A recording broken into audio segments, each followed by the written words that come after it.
How to learn English when you just can't remember words. That is a big problem for a lot of my students. You really want to learn English, but you just cannot remember the words. You learn them and then next time around you can't remember them. So there are some things you can do. So I'm going to walk you through them and you can try some of them and see if they work for you. My name is Susa. I'm an English teacher. I live in Quebec City, Canada. I have been teaching English for 25 years. So if you are new here, hi. If you are a student of mine who's been there for a long time, good to have you. So yeah, you all must have met this problem once or twice or many times in your life on your journey to learn English, is how to learn words and remember them.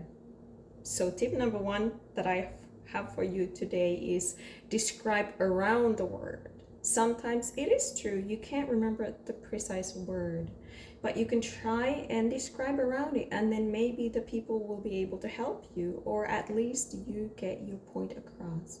So for example, if you want to make some pasta and you need to drain the pasta out of the water, you need a colander, but maybe you can't remember the word colander this time around. So you say, hey, it's like a bowl that has holes. You pour the pasta into it and the water drains through it. I need that. Do you have it? So, or maybe you say, oh, you want to say like, I'm exhausted, but you can't remember exhausted. So you can say like, I'm really, really tired.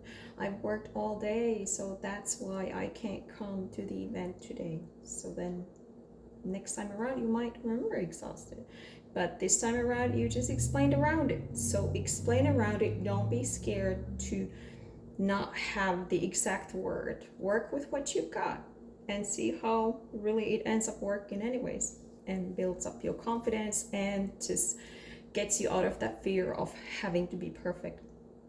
Now the second tip I have for you is learn phrases, not individual words.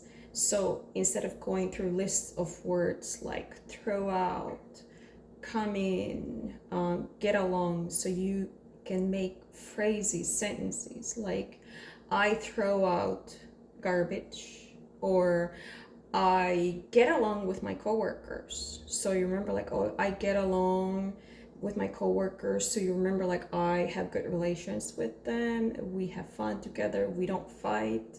So I get along with my coworkers. You make a sentence, you make an idea, you make a phrase more than just a word, get along.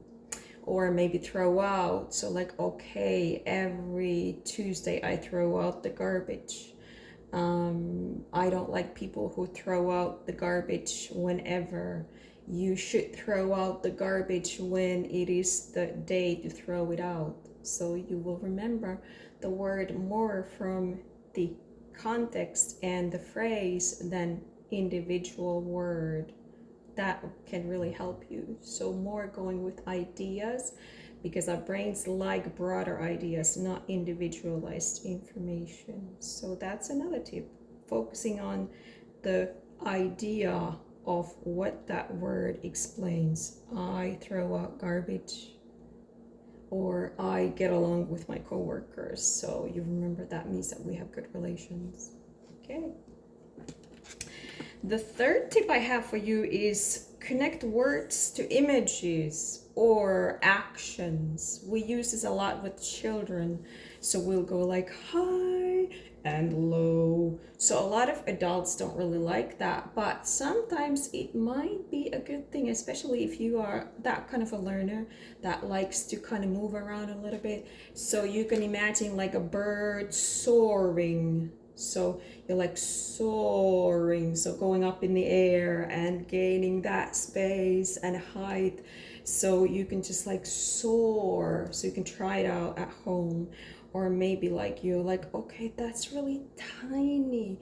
That's a really miniature. So you can like sort of like take your body with the word as you're learning.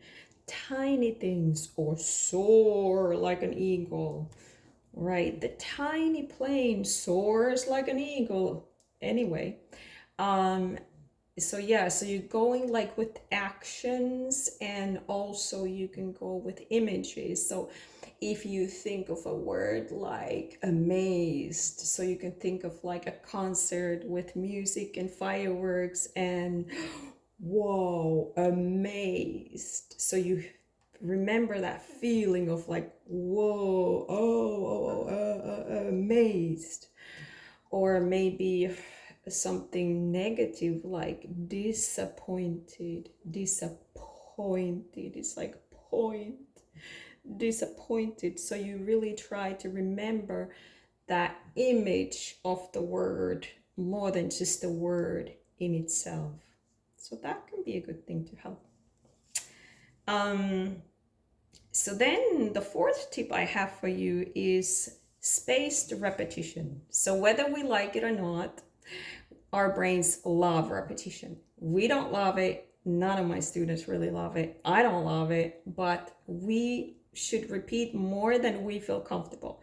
Basically, the conscious mind does not like repetition. Like, yes, I did. Yes, I did. Yes, I did. But the brain loves it. It's just kind of like creates an automatism, and yes, there's something about it. So what you can do is, if you learn a new word, let's say amazed. So the day first day, you learn it, amazed, amazed. You create that image of amazed, right? So then 2 days later, you go back and review it again, right? So you read it once, you spend some time like, okay, I learned the word amazed. So this really works when you don't try to learn all the words at once, but you choose the ones that you want to learn. And then day 4. So day 1, you learn it. 2 days later, you review it. And then 4 days later, you review it again. You go back, amazed. You remind yourself. Amazed means like, like that. Remember the image of the concert and you were amazed. And then day 8, so basically a week later, you go back once again and you remind yourself of the word amazed. So then you have your repetitions. So you learn again, you revise, and you revise. And this is a way to really attach that information to your knowledge base, because when we don't remember words, it's not really a problem of memory. It's more that we don't have enough attachments. The word is not really fully established in our database. So that's what we're doing when we're repeating things, when we're creating that joint image versus action, and those kind of like ideas, throwing out garbage. I throw out garbage. So we attach words more than just like have them a stack of papers, word, and then the wind comes and blows them away. The fifth and final tip I have for you is keep a journal anywhere you want, on your phone, notebook, whatever. So write down words that you want to learn. For example, you choose even one word per day, because less done well is better than a lot not done well. So let's say you want to learn the word amazed on Monday. You want to learn throw out garbage Tuesday. You want to learn calendar on Wednesday, and so on. So every day you have your word, and then you make a decision to use that word 3 times in that day. So give yourself a challenge, like one of those challenges where you need to go somewhere and place in a word like poop, like when people are young and they play a game. So they have to go to talk to their grandma and place the word poop in their conversation. So here it's like a similar thing. So you decide that, okay, on Monday, I want to use the word amazed 3 times. Maybe you write an email where you use amazed instead of like, it was wonderful. You say, I was amazed. Maybe you, I don't know, write a message to a friend or talk to somebody, or even spot it in a TV show. See if you can spot the word that day. So that is another way to like really keep a journal, write down the words that you want to learn that week, and then make a point of using that one word 3 times that day. It's not that much, is it? So if you really want to learn, this is what you got to do. So basically, to improve your capacity to remember words in English doesn't take a lot of effort. It takes a little bit. And so if you really want to learn, you can do just a little bit. And then you can get encouraged by seeing that, hey, wow, this isn't that difficult after all. Right? So here are my tips. If you're happy to be here, hit subscribe and come back for more tools on how to learn English. Bye-bye.